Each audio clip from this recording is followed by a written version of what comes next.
say that I came from the dust. While even as a man on this planet, I'm gonna make sure I reach the top before I return to dust.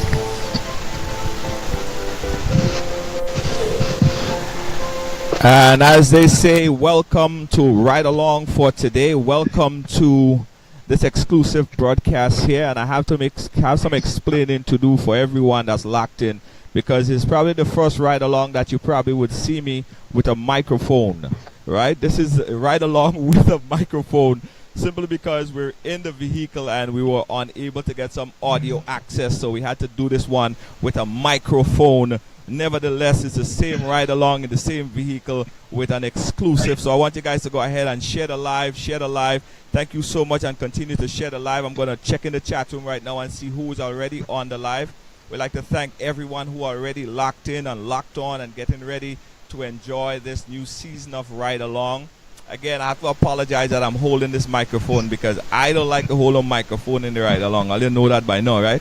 I don't like to hold no microphone in no ride along. That's not for me, right? So we could drive and have fun and things like that. But as I said, in the late part, we had some problem with our audio and stuff like that. So we had to get this microphone in on the ride along. So we apologize for that. So let me go into the chat room. I share, guys. I share. The key is I share. Share the program. And let me know where you're locking in from. Is the new season of Ride Along. And today we have an exclusive guest on the program, which is going to be a very interesting one. So again, I see you guys. Kinda Lessie from London checking in. I share. Nicoya Lagley, I see you as well. Cindy B, I see you as well. Let me know how we sung in with the microphone, guys. I don't know how I'm going to drive. I probably won't be able to drive today, but I have a microphone today. Let me know, Natasha Joseph. Let me know how we sung in your neck of the woods. Ali George, just I share. Raquel, Aline, let me know where you guys are locking in from. Hi, Charlene from Queens. Yes, thank you so much, Charlene from Queens. Big up yourself.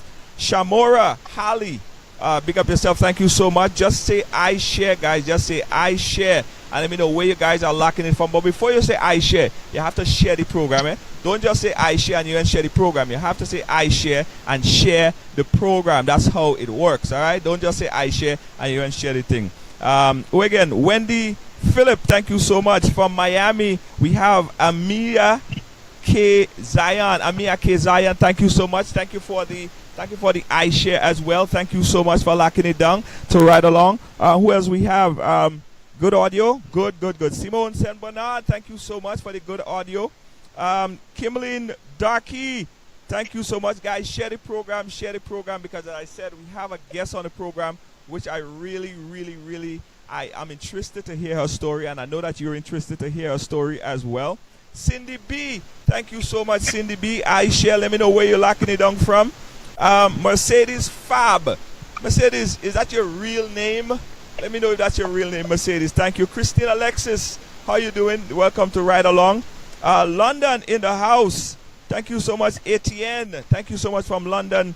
Colleen Bailey, yes, thank you so much. And I share, guys. You have to share the program and then say I share. Share the program and then say I share. Okay, that's how we do it here today. Well, the guest that we have on the program today, she is an entertainer. She is someone that you really been following on social media as well. And she is someone that a lot of you guys are very interested in, because I've seen the comments, I've seen all the following from her page, I've seen everything, and I understand that she's a very impressive guest that you guys have been following for a while. I would like to welcome to the Ride Along for her first time here. I'd like to welcome, and you guys have to give some love, some real love to her. I'd like to welcome Amari. But before we bring Amari on the Ride Along, me with my microphone, I want you guys to give her some love, because she has a story to tell, and she will tell it right here on the Ride Along. Mercedes say no, it's not her name. Emma Bailey, thank you so much. Give us some love, because right here, right now, I'm going to bring her on. Right now, here she is, the lady herself, Amari. Amari, welcome to Ride Along for your very first time. How are you doing? Hi, it's nice to be here. Absolutely, it's nice to have you on the program, and the guests, all the viewers on the program, they're happy, they're sharing you a lot of love. They're sending out a lot of love for you, and everybody is loving you because you're such a big star, and you're here with me. Wow. How are you? How are you? How was your day today? Goody. My day was wonderful. I really looked forward to this, so, it's a wonderful day so far. Absolutely. Well, we are happy. We are very happy to have you on the program here with us. Wendy Phillip is saying, "Hey, goody." We have Hey, Rashida. goodies, We have my babies.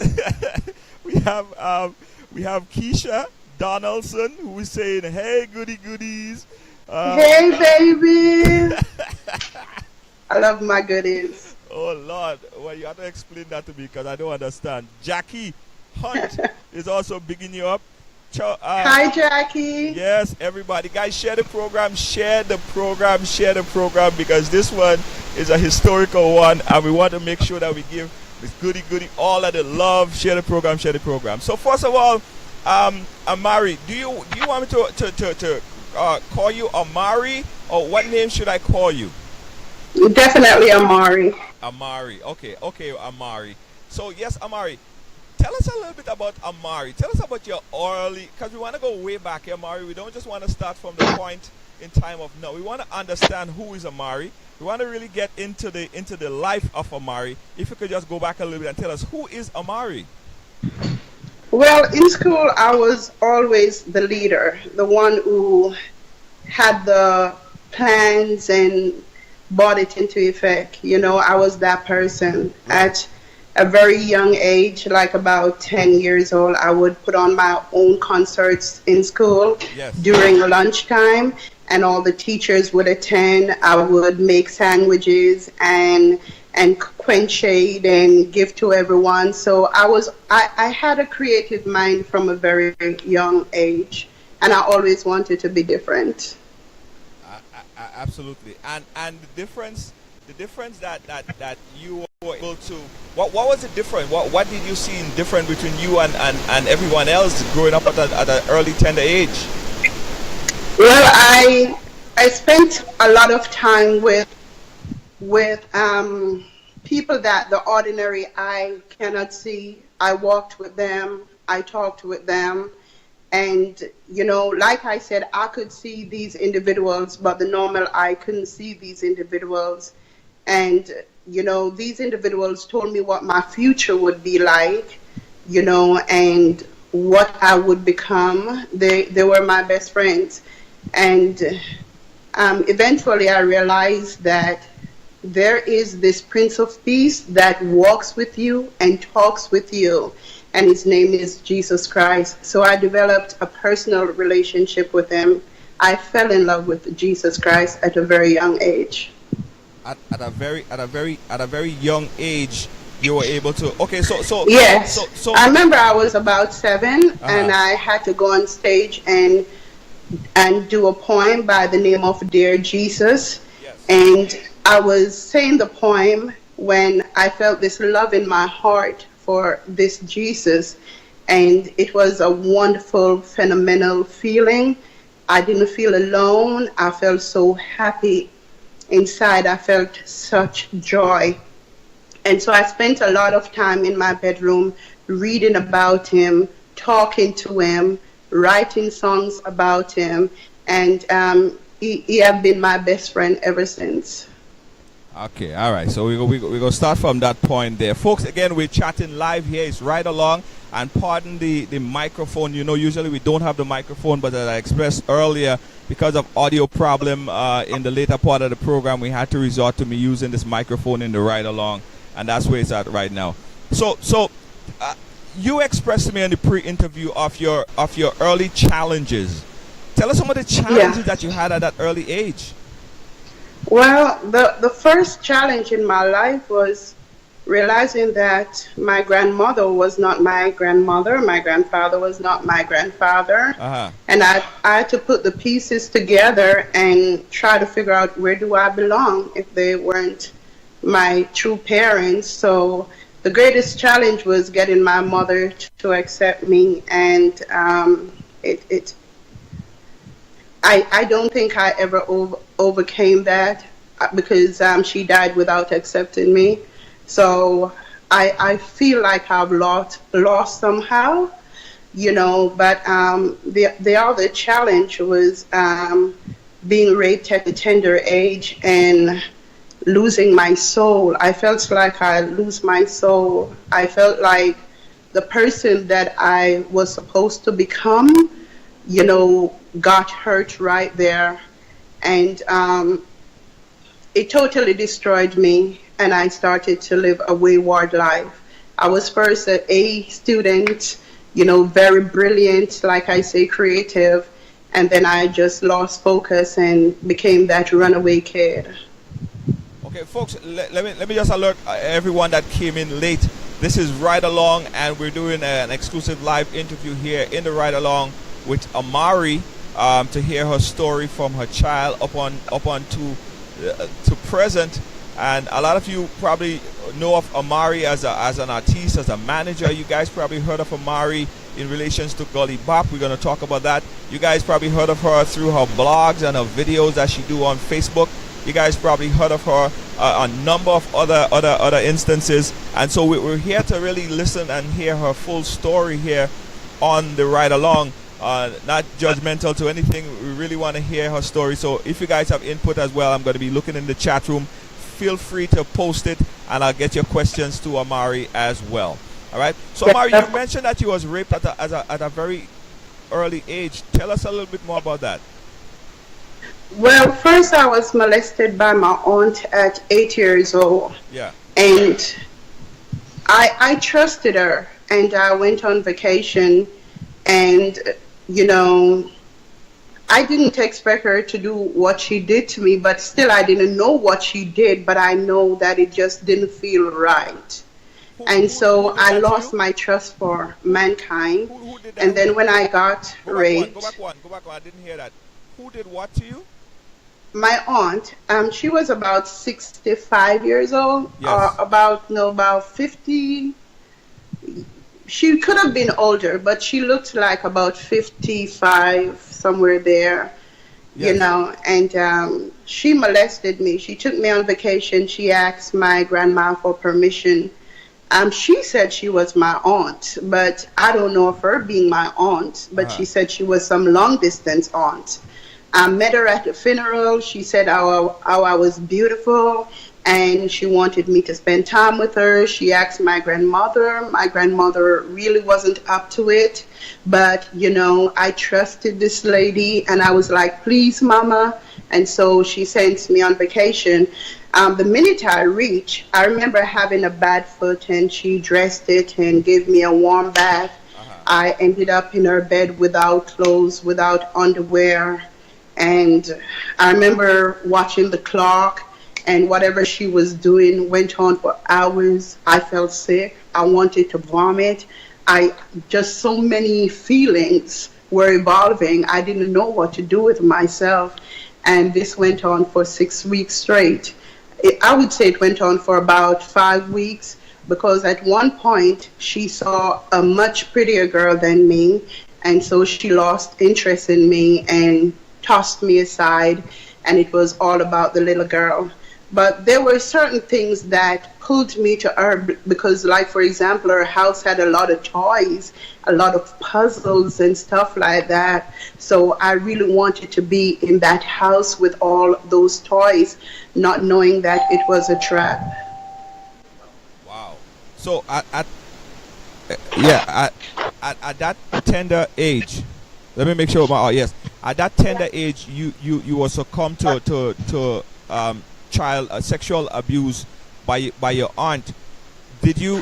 Were you in a position to tell anyone, or would anyone have listened to you, or did you try? No, I didn't know what it was. I was very close to my grandmother, but my mother had sent down some kids from the Bahamas. Yeah. And can you be quiet, please?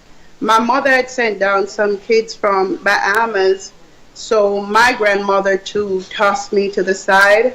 So I felt totally neglected and abandoned and unloved. Yeah. And so, like Gully Bop, I guess I became friends with like the ants, the bees, animals. I had a puppy. I would sit and talk to him, and I would relate everything to this power known as Jesus Christ. Right. Charlie, can you stop, please? Right. Okay. In the background, okay, guys. Again, we're talking here live with. Excuse me, please. I have all these kids. Yeah. Could you kindly take the pizza elsewhere? I'm doing an interview. And Yes. okay. that happens when you're on live sometimes, guys. We're chatting here with Amari. Amari, I'm interested in that early part of your life, and how that early part of your life changed your life forever. The abuse by your aunt, how did that affect you going forward?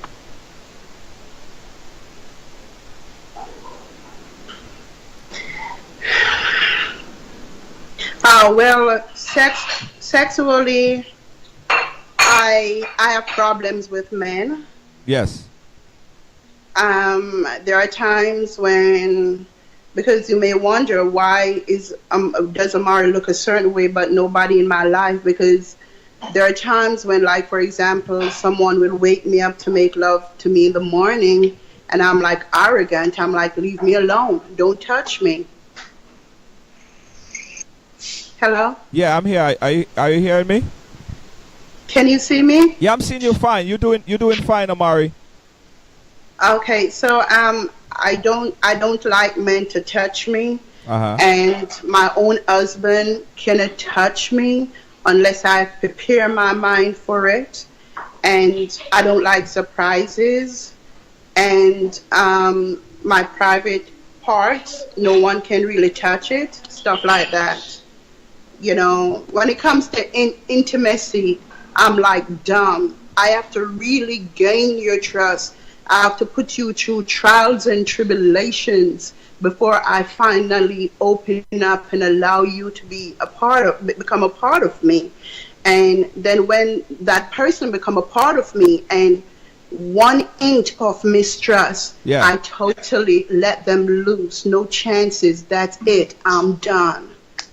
So are you saying that the sexual abuse affected you in ways that you feel that you thought that you feel like it made it difficult for you to make sexual advances to even your husband? Of course. Of course. My husband we were together for 14 years, and my husband could not touch me a lot of times. His hands felt like lizard. It just didn't feel right, and I'm like the hardest person to make love to. I'll put up a fight, and no joke fight either.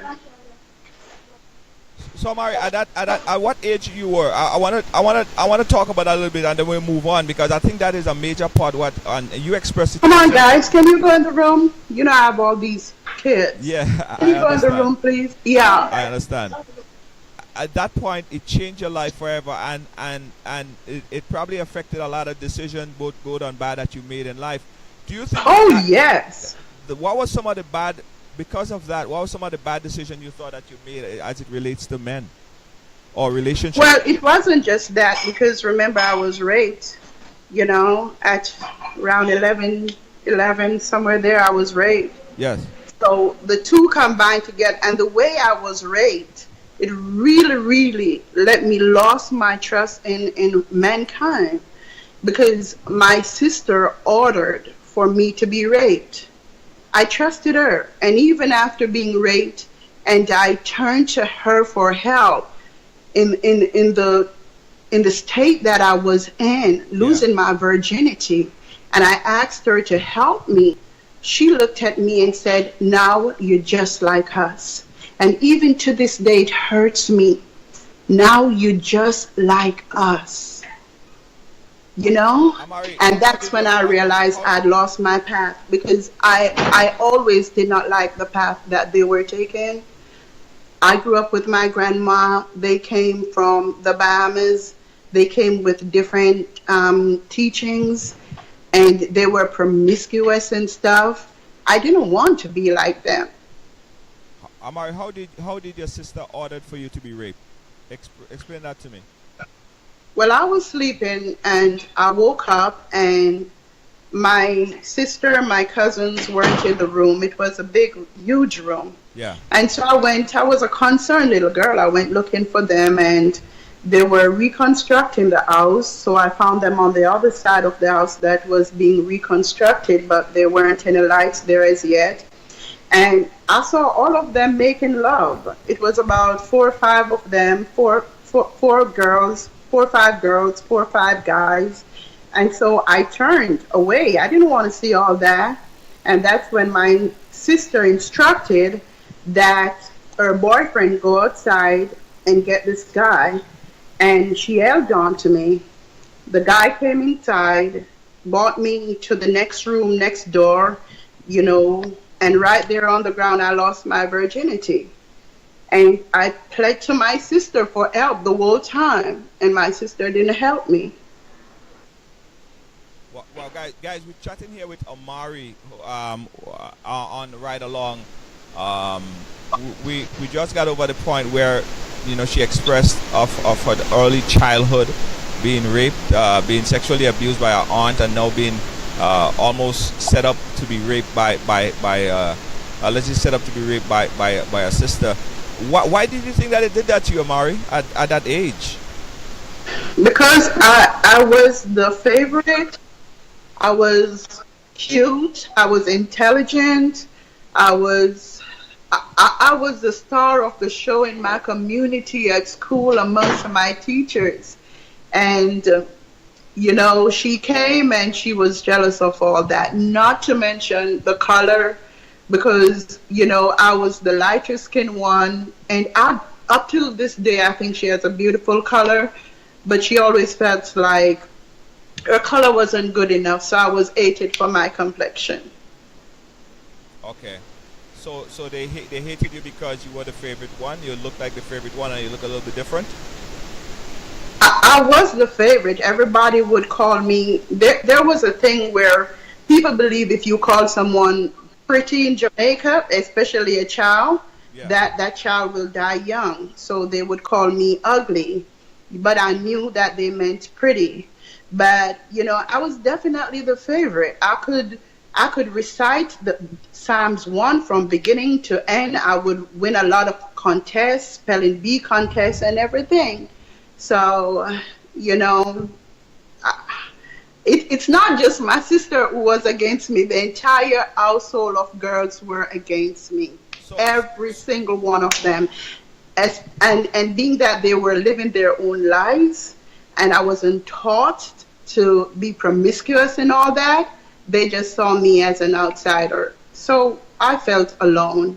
I wanted to be their friend. But then this thing started happening in the home where my cousin, my eldest cousin, who was responsible for us, yes, you know, she would take me into secret areas and then she started the molestation on me. And I decided that enough is enough. I'm not going to take it no more. That sick, funny feeling. yes. And so I stood up and decided, no, I'm not taking off my underwear. That's it. And yeah, I started for 1 year straight because she was responsible for giving the food and everything. So for 1 year straight, Amari got the bottom of the pot, the rice from the bottom of the pot, and the chicken back, never the leg, or never the wing, never the breast. But little did I know that these things were good for me. So I had that fine, fantastic shape, you know? Yeah. And that's how it was until my uncle came from England. And I don't know why, but I trusted him to confide in him. And I told him that nobody was taking care of me. I was going to school with dirty clothes. I was hardly eating because sometimes they didn't give me any food at all. And that's when he told my cousin that I'm the daughter of his sister. And if he ever come back to Jamaica and hear it's still happening, what's going to go down? And, you know, I started to get a little better care. Right. Yeah, but I had to grow up real fast. Amari, where were your guardian? Where were your main guardian at that point in time in your life? Mama was there, but Mama was upset with my mother for not sending down any money to take care of me.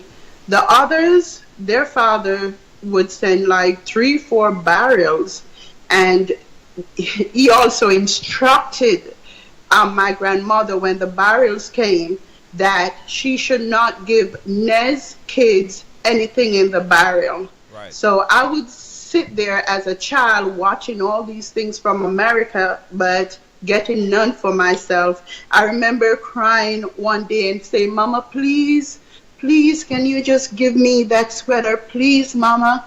I'll be cold sometime at school. Please, Mama. And she had to get in touch with them. It took them a couple of weeks to get back to her and said, okay, give her the sweater. And I cherished it with all my life.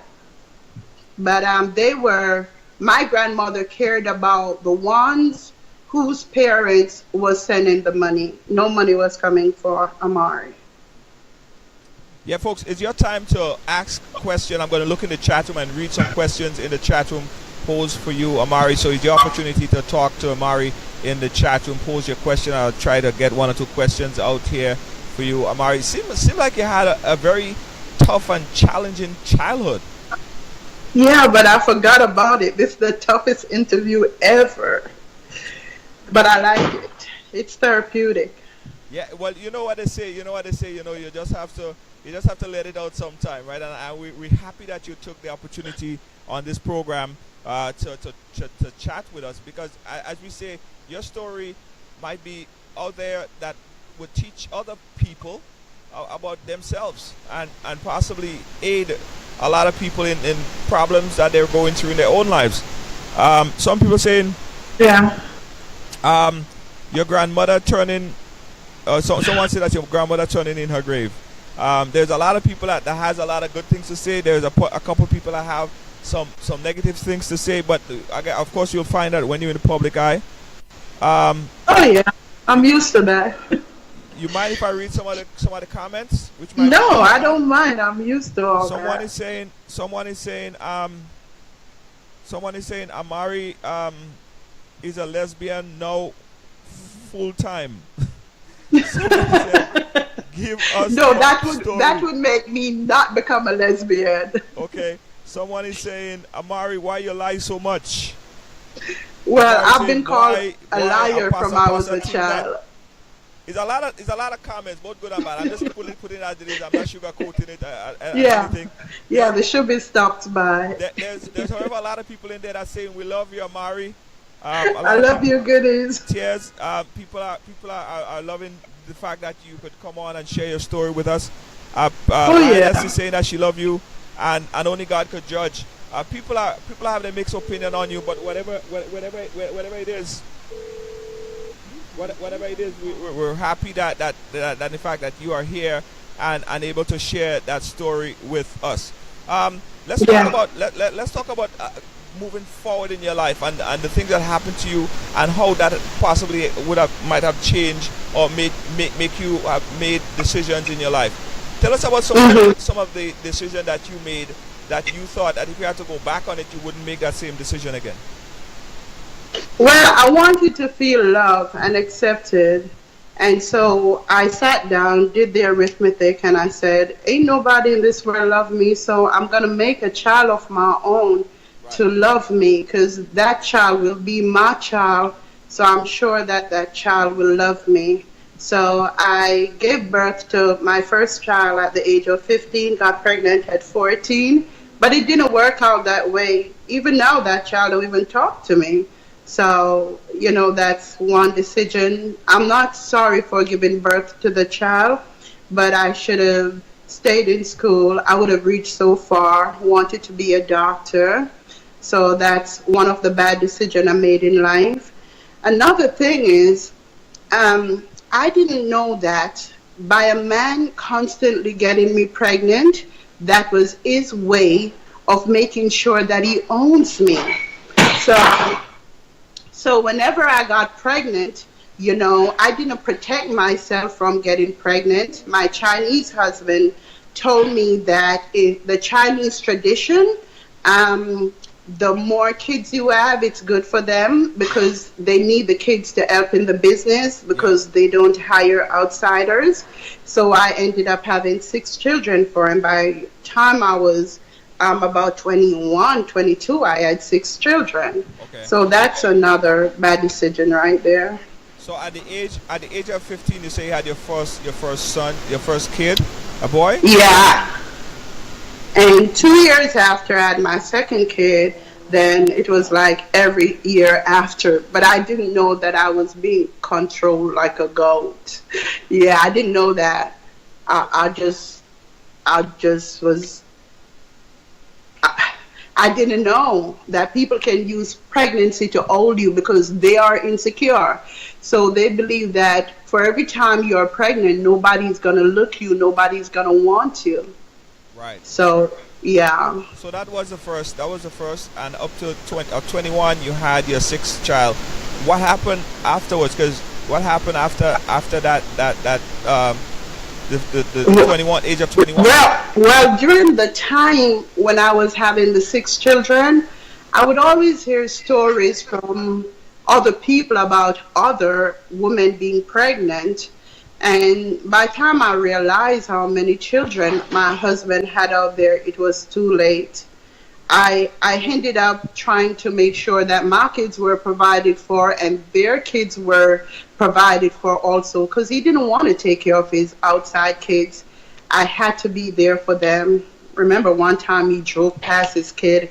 It hurt me so much. I'm like, that's your son, and what was the question again? I'm sorry. No, I'm saying at the point, at 21, having 6 children, what happened to school at But that? I ended up losing all 6 children because my husband got involved when I brought him to the U.S. Yeah. and he didn't tell the woman that I had 6 kids for him, and she got pregnant. When she found out, she was determined for me to lose all my children.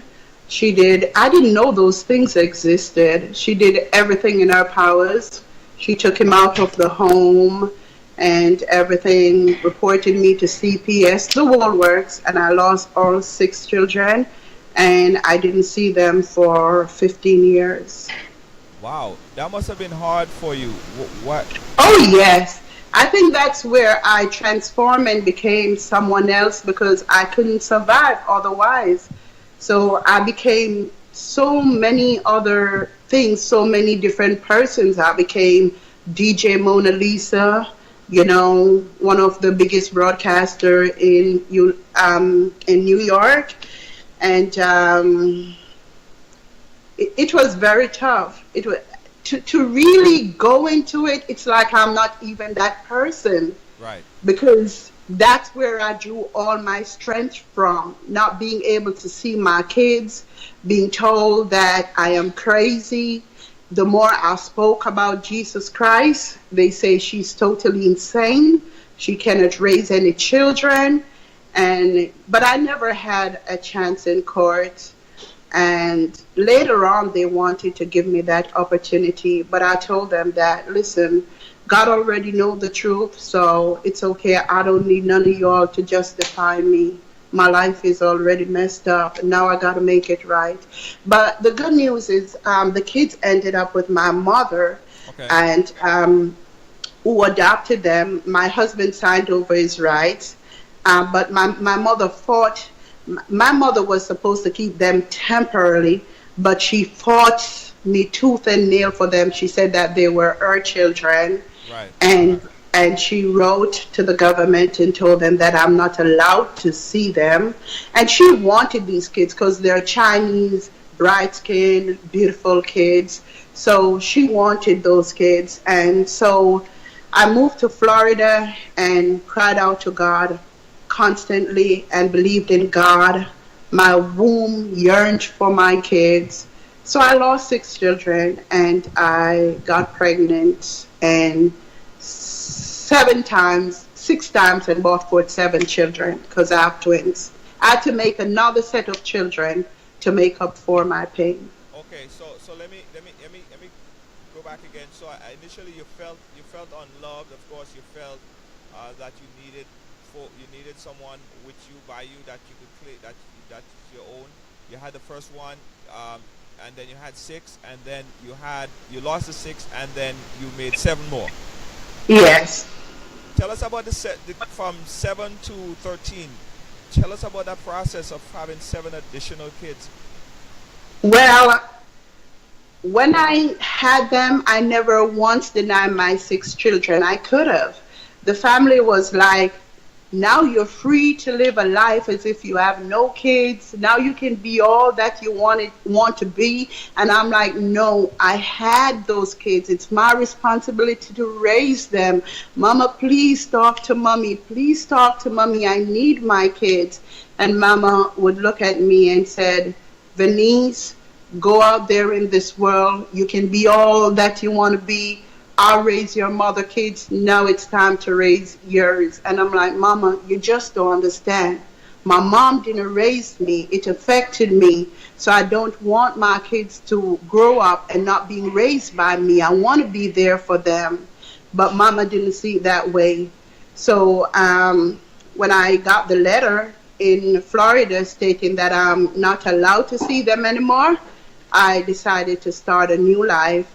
And I gave birth to the seven children, and they made up for the pain, and I love them with all my heart. Have you ever had a relationship where you had all your 13 kids together in one place, the 13 kids, or just had a reunion of some sort? Did that ever happen? No, but I bought a house, which I kept for 13, 14 years waiting for them, and I had a table, and a huge table, and underneath the table I wrote their names and put a prayer that someday we would all sit around the table. I made sure that the table had enough chairs for if they all come together, but it hasn't. And so I decided to be all that I can be. And one day I would like for all of us to be on stage together. That's how I imagine it. With me telling my story and then say, ladies and gentlemen, my children, Beauty, Sapphire, Destiny, and you see them all walking out. If it's even when I'm 90, it's gonna happen. Yeah. And then we just hug and cry. That's the picture that I keep seeing. Well, for starters, we could honor all the kids now by just mentioning their name. They're probably watching. They're probably tuning in on this podcast. Could you say that again? I say for starters, I guess we could start by mentioning their names. They might be looking on the program right now. Some of them might be logged on and being a part of what's happening here. They probably would love to hear a shout out or a comment if you could just mention their names, yeah, and hail them up. Okay, well, Amari Dynasty is Kason Fang Chang. I call him Rocky. Yes. Ronald Fang Chang is called One Focus on Facebook. Y'all can follow them. They're handsome guys and beautiful girls. All Chinese. And then I had Chinese, right? Pardon me? The first six is all Chinese, right? The Chinese are Kason Fang Chang. He has hair all the way down to his back. Yeah. And then Ronald Fang Chang, he also has long hair and the Chinese color, the whole works. Then you have Anwar Fang Chang. He's on the darker side, but you can see that he's mixed with Chinese. And then you have Joseph Fang Chang. He looked just like me with dimples. What a smile. And then you have Jackie Fang Chang. Wow, beautiful girl. Then Kimberly Fang Chang, she got shot last year, so she's now not able to move around. And then you have David Fang Chang that a lot of my fans also follow, very handsome. He's a rapper. And then you have Chanel. She considers herself to be the firstborn, although she's not. Then you have Sharnay. Then you have Nikki. You have Chanel, Nikki, Sharnay. In the end, I had all girls. Chanel, Nikki, they live with me. Chanel, Nikki, Sharnay, Destiny, Beauty, and Sapphire. Wow, that they're very happy, especially if they were watching the program right now. Let's talk about currently. How did you get involved in the music, the musical aspect, reggae music? How did you get hooked up with some of the top entertainers? How did you and Gully Bop end up meeting, and how did that relationship start? Well, I was always in the music industry because I wrote my first song at 10, and Needing You, I released Ghetto Child at age 14, Needing You at age 17, and I was one of the biggest broadcasters on WNWK radio in New York.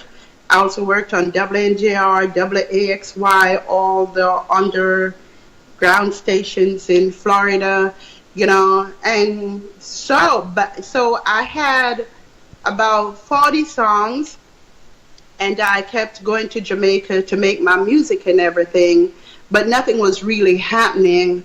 And then I was at the gas station with my boyfriend then, when he came over to the car and told me that Gully Bop is outside.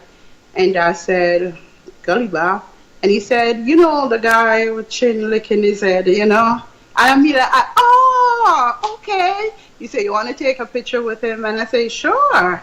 And so I went out there and we took the picture, and it was a bond right there and then.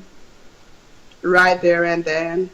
And after we took pictures, my boyfriend was like, would you like to do a song with him? And I said, sure. Right. And, we arranged to go to studio. I think we went to studio the same day because my tracks were already laid. Yes. For Cheetah Girls. And so I added him to it. And then he wanted to make some more money. So I said, okay, Ordinary Girl. Added him to that again. Then I noticed this man wouldn't leave me alone. Every day after that, he was calling. He needs to see Amari. And when I spoke to him, I'd be like, what's up, Gully? He said he had bills if I needed any more song.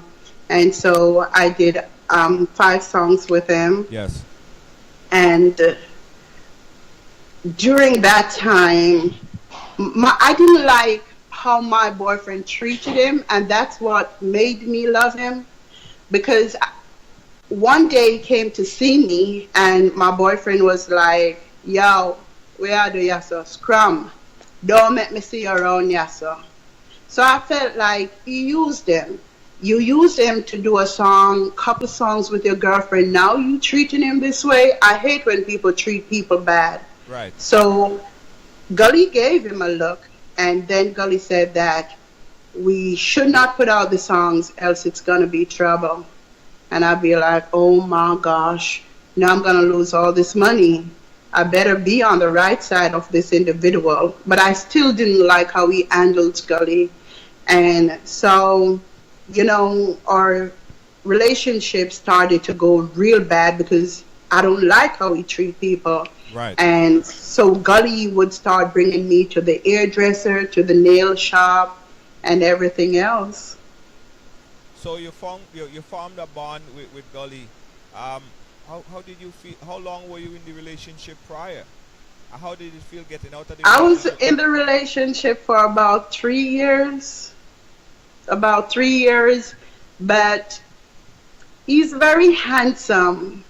And I love him. But he looks like my uncle that used to abuse me a lot. So when he loses temper, I remember my uncle. So that pulls me away from him. I always feel like the same thing is going to repeat itself where my uncle tried to kill the whole family. I felt like it was my uncle reincarnate.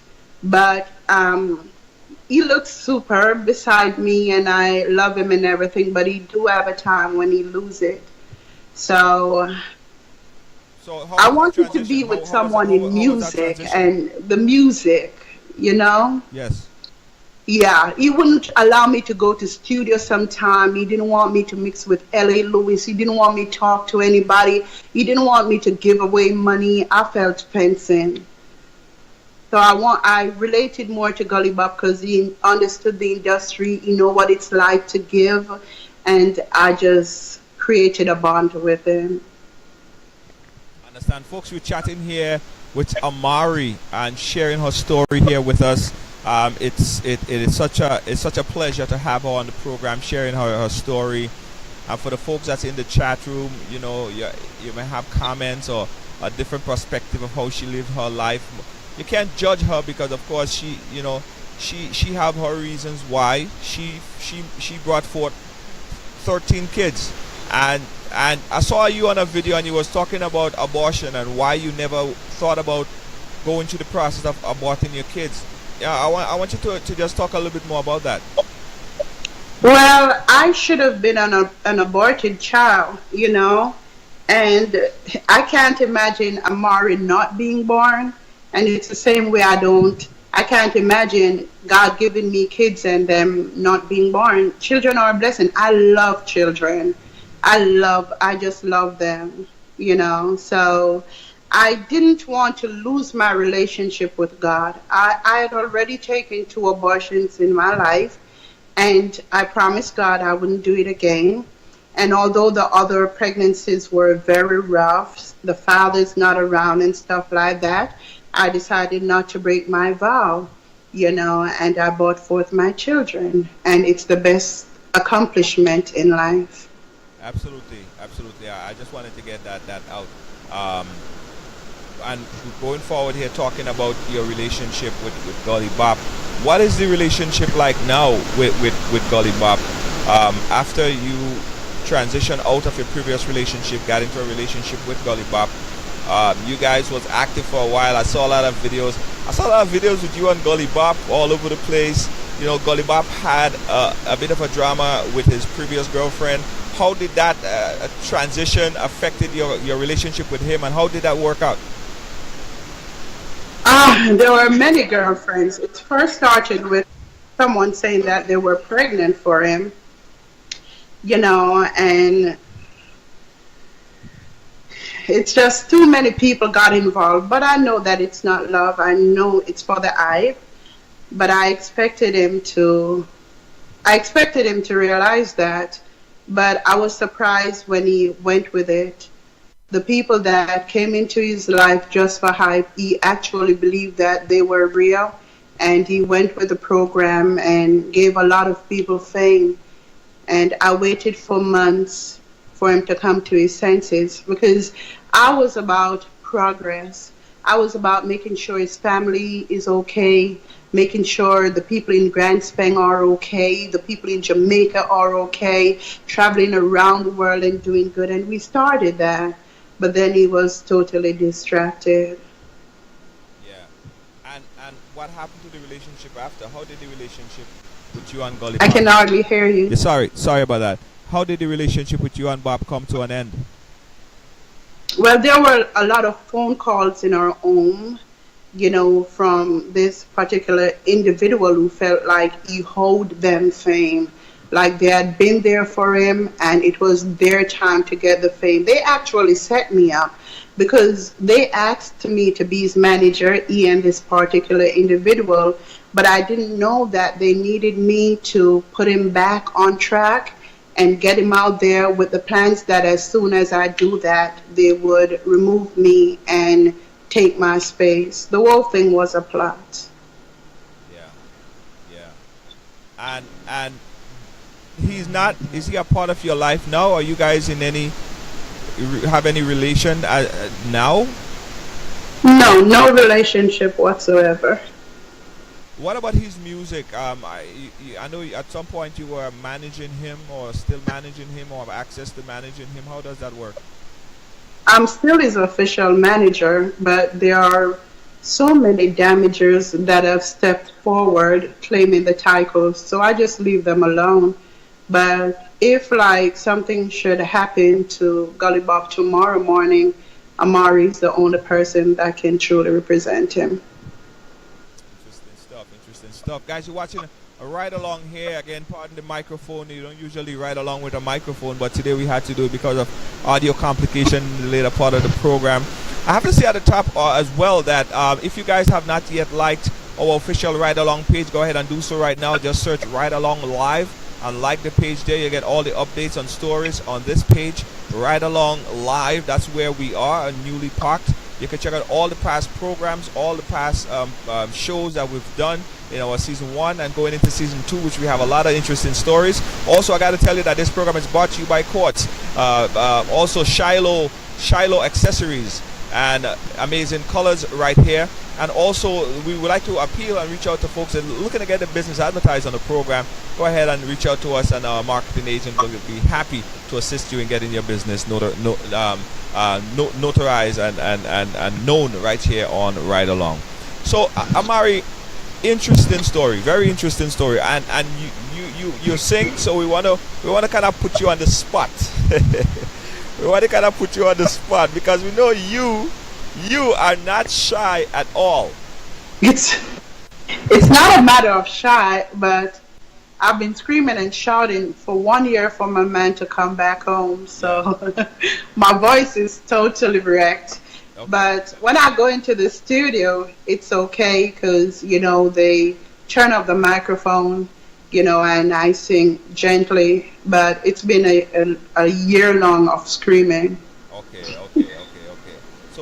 So what are your plans for your career? What are the plans for possibly doing additional collaboration?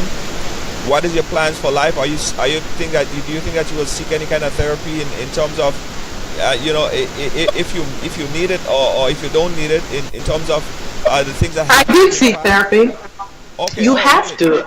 Okay. Yeah, I did seek more than one therapy. You have to. You have to do it for you. Yeah. It's a must. But let me tell you something. No matter how much therapy you receive, I don't think being victimized and raped or molested, I don't think that you'll ever totally be healed. I believe that therapy is good.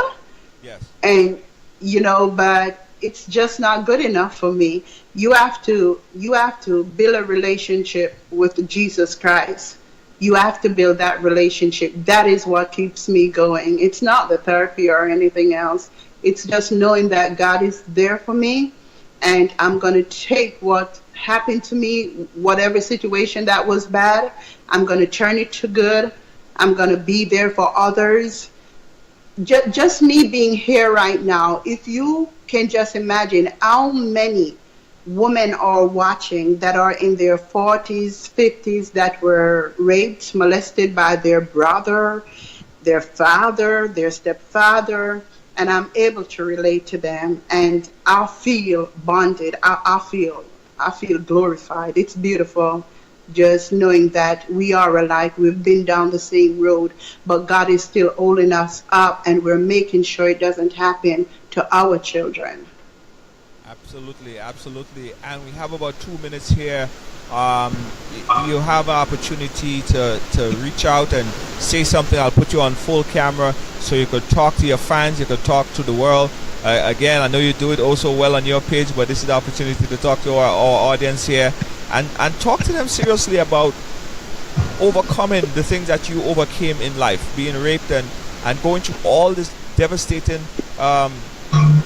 issues in your life. Talk to them and tell them in ways that you think that they should overcome those things. I'll put you on full screen so you could go ahead and talk to the audience, Amari. Go ahead. Well, beautiful people, let me tell you something.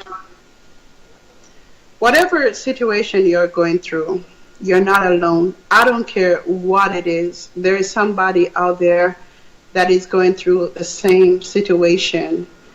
And you gotta practice self-motivation. You can't always wait for someone to uplift you and empower you. The Bible tells you that greater is He that is within you than he that is in the world. There is a power within you that you need to recognize, that you need to have conversations with, that you need to have a relationship with. That power will not judge you.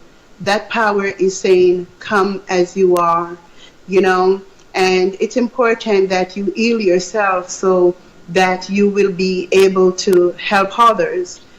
As I said, whatever happened in your life, turn it around for good. You fall, get back up. You know, it's a beautiful life out there. It's very, very beautiful. I can tell you that much. Don't be afraid to dream. Don't be afraid. Once you can dream it, once you can imagine it, it's possible. I always imagined being in California. And even when I moved to California, that wasn't enough. I wanted to be in San Diego, and I'm here. If it can happen to me, it can happen to you. But you must first believe. One thing, though, that I've realized on the road of life is that I accomplished many things not when I was up, but when I was down, because some of my greatest songs, I wrote them while I was on the street, a homeless person, when there was no one there for me but Jesus Christ. And so don't wait for the moment when you have a lot of money to do this, or wait for someone to discover you. You know, just do it while you can. Like I'll tell my son, son, you want to put out a rap in December, but right now you're down and you feel low and depressed. Now is the time to write the rap. Don't wait until you reach into the studio. I never waited for no one to discover me. I produced my own song at the age of, before 17, at 14, 15 years old, I produced my own song, you know, and I didn't wait for no one to sign me. I formed my own record label. I didn't wait for no reality show producer to come discover me. I made my own reality shows, and they are so real. Nobody have to tell me to put into it what is not real. If I can do it, you can do it. Last but not least, secrecy. It will destroy you. The Bible tells you, confess your sins to one another. So many of us act as if our life is perfect when really and truly we are broken. Some of you come after me because your life is so broken. You use me as a target. What you need to do is to look inside your life. Ask me how I do it so I can share it with you too. You know, and admit your faults, and admit where you go wrong, and confess your sins. You have some people, they be talking about, I don't have no kids, when they have like 8 kids back home that they leave and never look back. Confess your sins. Some people act like CPS comes after Amari all the time. It never happened to you. And they're on the job and they never say, hey, listen, I have a daughter that you all don't know. You know, confess your sins. Say, guess what? I had a daughter. The government took her away, and I'm working to get her back. That's the only way to truly make a true life. Watch me 11 years from now. I give myself 11 years from now. I will be bigger than Oprah Winfrey. I will be bigger than her because I believe it. And so you should believe just the same, that anything is possible once you have a relationship with God Almighty. Well, that I don't think we could top that. Thank you for your information. Thank you for sharing that great information here with us, Amari. And thank you for everyone who watched this program and that will watch it and that will share the program. We appreciate your time taking it off here to be with us on Ride Along. Tune in tomorrow for another exciting program. Don't forget, after you watch this program, of course, you could go back and watch it again and share it again with 2 or 3 friends and watch it again. You might learn something about yourself. Thank you, Amari. Thank you for viewing. Thanks for a great interview. Thank you. Thank you, goodies. Love you. Hoodies. Thank you all. Thank you, guys. May God bless you. Thank you, guys. I'll catch you again tomorrow right here on Ride Along. Don't forget, you can you could share, you could like the new page, which is Ride Along Live. That's our new page, Ride Along Live. Like the page and ask a friend to like it as well, because that's our new home for the program. Thank you, Amari. Catch you guys again. God bless you. All right, bye-bye.